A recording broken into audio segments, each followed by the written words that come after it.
Dahil matigas itong ice candy. Umpisahan mo mula dito sa puno hanggang sa dulo. Manood ka ha? Ganito ha? It's so refreshing. Ulit-ulitin. Pag nati ka man mo, tsaka isa ka pa. It's so refreshing. Ulit-ulitin. Pwede sa bata pati sa matanda.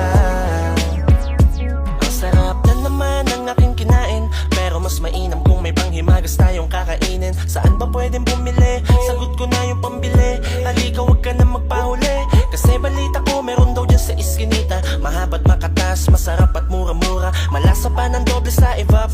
Pag natikman mo, uulit-ulit sa sarap. Tapos swak na swak, hindi ka magsisising pumapak. Ganado at masipag magtulak. Tignan mo dun sa kabila na kanto nun, nandun ang may-ari ng isang munting kariton. Ang lahat ng bebe yung paninda niya ang pinag-iinitan. Lalo kapag ka naiinitan. Pwede to sa bata, wag nyo lang masyado na panggigigilan. Patnubay ng magulang ang kailangan. It's so refreshing. Ulit-ulitin. Pag nati ka man mo, tsaka isa ka pa. It's so refreshing.